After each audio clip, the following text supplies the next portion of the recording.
What?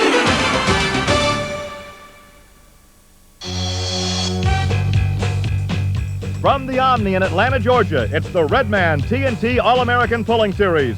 Today, we feature the high horsepower, supercharged, alcohol-burning two-wheel drive class with drivers like Ken Lamont, Jim Lyons, Wayne Roush, and the hometown favorite, Mike Stowe. All the action and excitement coming up next on Trucks and Tractor Power.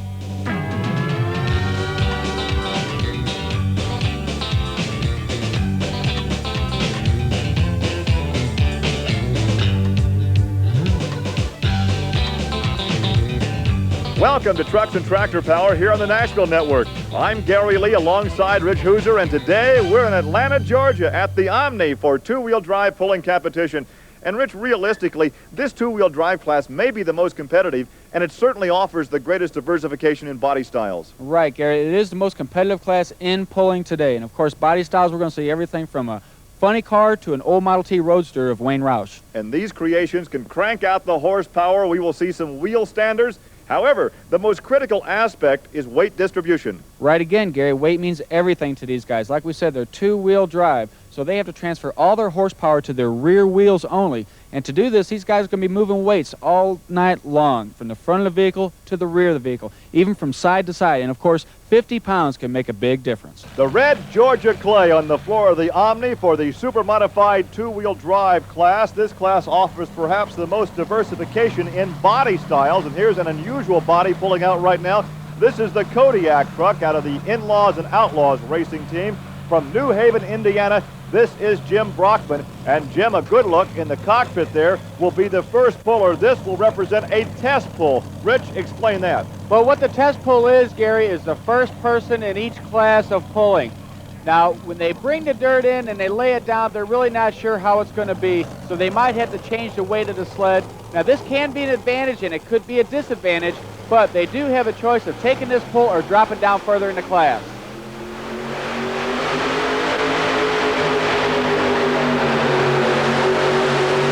180 feet representing a full pull, and Jim Brockman will come up short at 161.90. I would think he'll drop back in the pulling order. I would have to agree with you, Gary. It's not a real good run.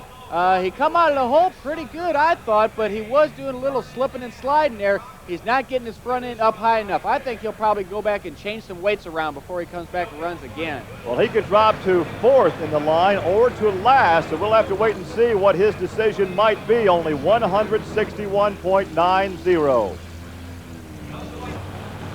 And now here is your hometown favorite from a suburb of Atlanta, Thompson, Georgia. This is Mike Stowe in the Bad Dog. So once again, he, by virtue of being the second puller, will have to best 161.90. And Gary, I did get the word down here that Jim Brockman is going to drop to fourth position, and so Mike Stowe is going to be actual first puller here tonight. But I would think that those that pull later in the competition might have the advantage of watching what the others do and have a better idea of where to put the weight.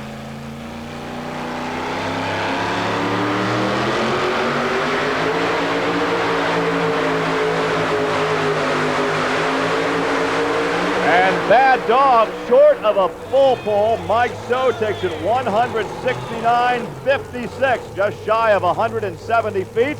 And of course, Gary, 180 feet marks the full pull, and that's what everybody's going to be shooting for. And going later in the class might be a little advantage here after watching Bad Dog make this pass, because it was a pretty good run. He come out of the hole real good. He seemed to be a little heavy, but as soon as he got down in that box, topped out on him, he got a little bit more traction. How you start is going to determine how you finish down here, because I felt the box top on me. When it did, the M34 just kind of sat right down there. I don't know if the track's softer here or what now. Is that going to be an advantage to Brockman? He pulled early in the class, had to turn it down. Did he learn anything that'll help him? Well, Jim was a little heavy on the front. I might have been a little heavy on the front, but I don't know. It's according to whether, if it is softer, it's going to get worse. Before we have a chance to take a look at Jim Brockman, we'll look at the run of Mark Haerr out of Hanoverton, Ohio in the Jack Daniels, part of the Humco racing team. They brought 3 trucks here today, including the Sundance Kid and Spike. Of course, the Jack Daniels, he's a good competitor. Mark Haerr's been doing this for a while. And of course, having the 3 trucks, they have a little advantage there.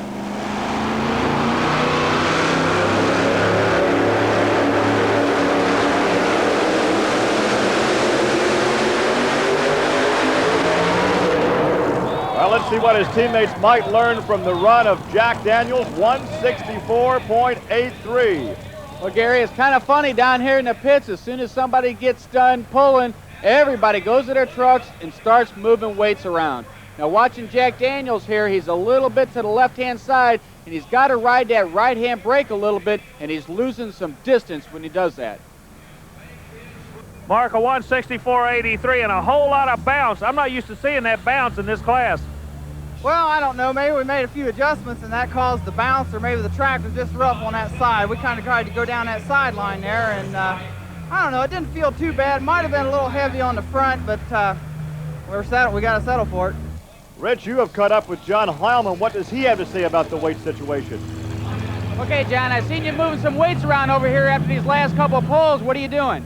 We're trying to make some adjustments, get the frame off the ground. Jack Daniels just put down a good runner. That's what's going to take a good driving job tonight. Okay, so you took some weight off the front, and you're going to put it on the rear. Yes, we want to get that frame up in the air. We want to carry the front end. We want to get all that weight transferred to rear wheels. And I think it's just going to take a good driving job. I think that frame's got to be off the ground. Well, here's a look once again at Jim Brockman. He was the first to pull. He had the test pull, did not accept his 161.90 drop down in the pull order.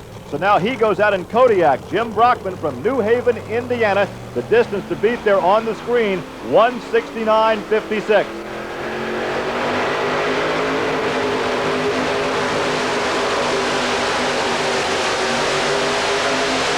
And not a very good pull for Jim. Whatever changes they made, they went the wrong direction. He actually loses distance on that second run, only 157.20. Hey, Gary, he should have kept his first run, but you can't blame him. He thought he could do better. He tried. He made his changes, and they might have worked if he would have came back and ran right away, because he would have had the same track to run on. But these guys are talking down here like the track is going away on them. It's getting softer, especially down towards the finish line. Just a minute ago, you said the track was going to go away. I think you proved your point right there. Yeah, I think we got, we made a point there. Could have made a better decision, but that's life, isn't it? I would never thought Stowe would be on top of this thing with a 169 pull. Haerr comes out and goes 5 short of that. You're behind. Is there a chance the track could actually come back now, get better? It has happened in the past at various events around the country that certain types of dirt will do that.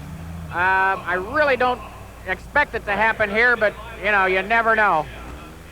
Well, right now, Mike Stowe in the Bad Dog continues to lead, 169.56. Then it's Mark Haerr and Jack Daniels and Jim Brockman in Kodiak. A lot more pulling action coming your way in the super modified two-wheel class from the Omni in Atlanta. Gary Lee, Army Armstrong, and Rich Hooser back in the Omni in Atlanta. Look inside the cockpit, just like a funny car. This is Midnight Express, and the driver is Ken Lamont out of Crossville, Illinois. The distance he'll be shooting for, 169.56. He's had a chance now to watch some other drivers make their runs. He's made the guesstimate on where the weight should go, and only time will tell, Rich. Yeah, it's true. He's down here changing weights around just like everybody else. Now, Kenny's got a little bit different driving skill than a lot of these other guys do. There's John Heilman inside the cockpit of his funny car, the Golden Thunder, as we take a look at Ken Lamont's Midnight Express, the El Camino Chevrolet, 575 cubic inches.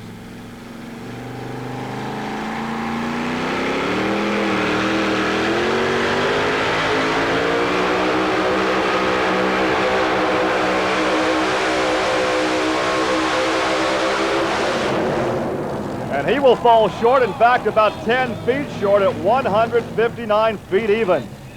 I'm going to have to agree with what Brockman said earlier about this track falling apart on these guys. Everybody seems to be doing a little bit worse down the line. But like he said, a lot of times these tracks can come back around. And what he means by this is it starts to get a little bit tighter. The dirt actually gets harder, and they start to get a little bit more traction. But right now, as you can see the dirt kicking up, these guys aren't getting a whole lot of that.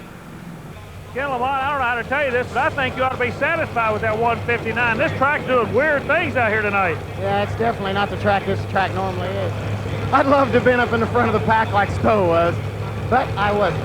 So I was too heavy on the front. I should have had a little more weight on the back. And I tried to lead it off the line, but on a short track you can only lead it so far.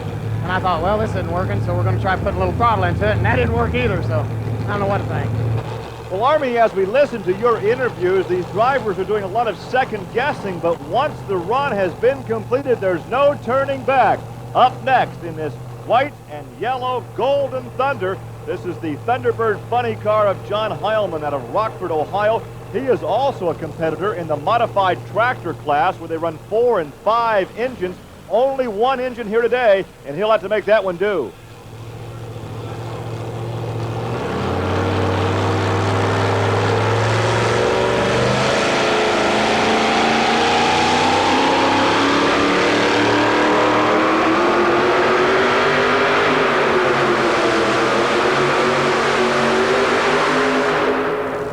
That looked like a funny car headed down the drag strip there, but he fell short, 154.19. Not a very good run for John Heilman. Now, as we watch his run here, he's doing pretty good, but now when you watch that front end come up, is when the weight transfer box moving up the rails, you can see it right there when he starts to come up. He's actually losing traction because he gets too high, and he actually hits like the wheelie bars on the back of the vehicle, and he loses traction to the rear tires. I wanted light on the front, but I think I waited too long in the hole. We're just still new chassis, new motor, just trying things out, and I don't know, we'll study the video and see. Once again, second guessing the run, but it's all over for John Heilman as we take a look at one of the real superstars of this class. This is Jim Lyons, the 7th puller today, out of Louisville, Kentucky, driving a GMC truck he calls Stitches. The distance to beat, 169.56.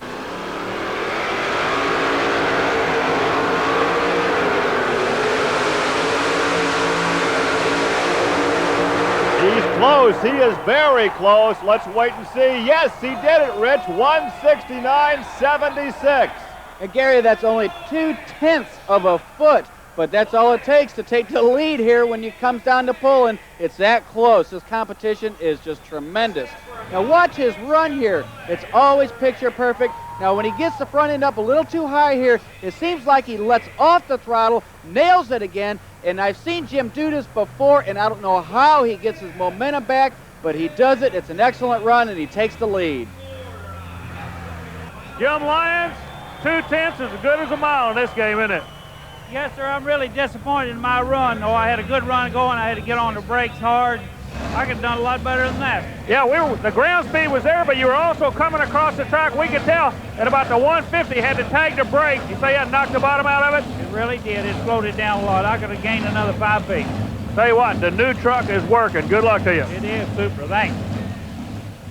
So with 3 more pullers to go, Jim Lyons by 0.2 of a foot has the lead with Stitches. Mike Stowe drops to second in Bad Dog, and Mark Haerr is third in Jack Daniels.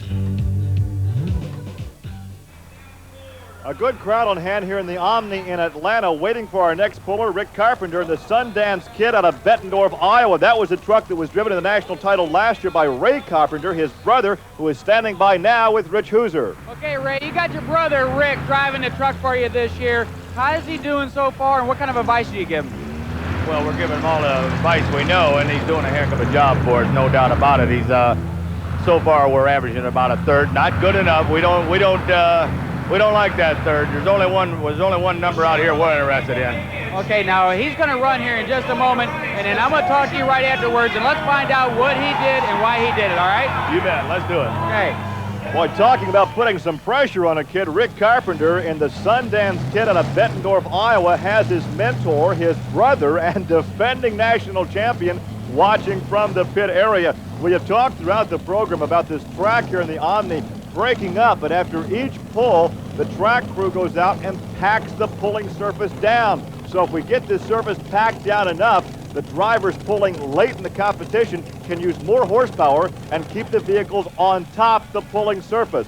So let's take a look now as the Sundance Kid hooks up to the sled, pulling 650 cubic inches, part of the Humpco truck racing team. The driver is Rick Carpenter.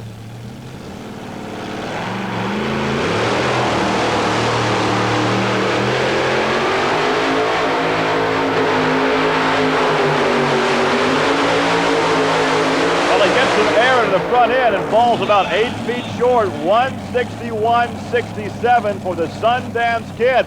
Looked like he got a good start, perhaps too much weight on the front of the truck.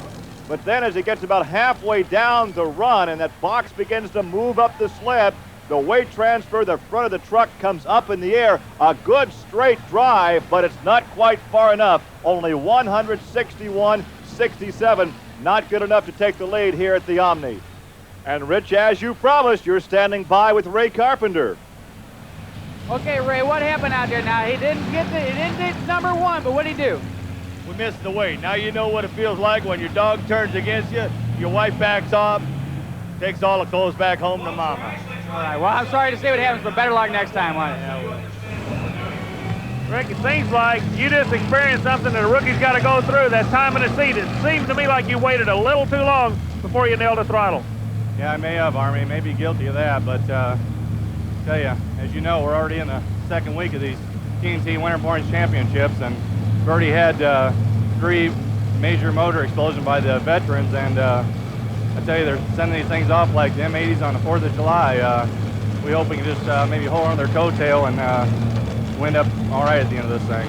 You know, you guys give the most colorful interviews in the sport. I appreciate that, Army. We try. Well, here is the third member of that Humco racing team. This is Spike out of Hanoverton, Ohio. Bill Humphrey is the driver, and since all the 3 teammates are working together, let's see what Bill has learned from the runs of Mark Haerr and Rick Carpenter.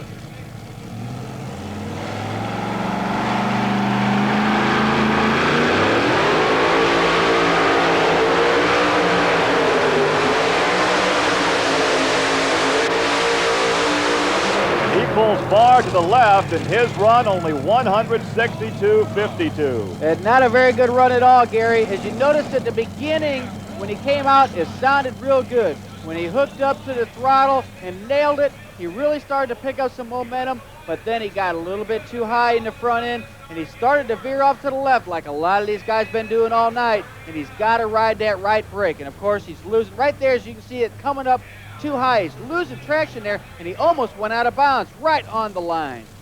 Well, Rich, see if you can run over and talk to Wayne Roush, our last competitor, before he goes out. Okay, Wayne, you're the last one in the class now. There's been a little bit of change around out here. What's your strategy going to be? I moved 150 pounds from the front to the back. I moved more weight to the left because everybody's been going to the left. I'm going to try to drive it soft and then hit it hard. Well, I'll tell you what, I cannot think of one thing you could have done different. That looked like a perfect run. You just fell in somebody's holes down here on the left side of the track. You're right, Army. Just as it went down, I felt it lean over. You know, I had to hold that locker button as hard as I could hold her. And if, you know, if there was something that could have been done there, we'd have done it. But that was the best we had.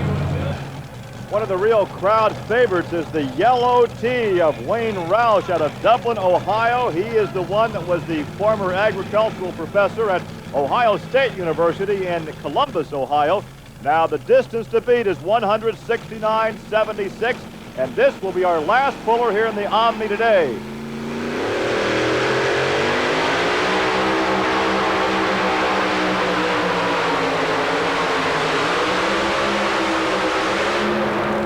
Wayne told Rich exactly what he had planned to do, but it was not good enough. 158.01. He did exactly that, Gary. He came out soft, and he hit it hard about halfway down the track, but he should have hit a little bit sooner, I think, but he did put the weight over on the left-hand side, and the reason for this, if it gets a little bit more weight on that left tire, the right one will start to spin a little bit. That way he won't have to use his brakes, but he still got too far, and he had to grab that right brake. Okay, now, we keep talking about watching the track in front of you. The same setup happened to 4 guys right in front of you. They all started on the right side, and they all came to the left. You were not aware of that? I was aware of that, and I moved an awful lot of weight to the left side of the track to try to compensate for it. I thought maybe I compensated too much, but obviously not enough. Well, the sled may have been the overall winner here today. No full pulls, but Jim Lyons will take the prize money in stitches. Mike Stowe second in Bad Dog, and Mark Haerr finishes third in Jack Daniels. In fourth position, Bill Humphrey and Spike. The Sundance Kid with Rick Carpenter was fifth, and sixth, Ken Lamont in the Midnight Express. In seventh position, Wayne Roush in the yellow Model T. Jim Brockman in Kodiak was eighth, and John Heilman in the Golden Thunder in ninth. For Army Armstrong and Rich Hooser, I'm Gary Lee. So long from Atlanta.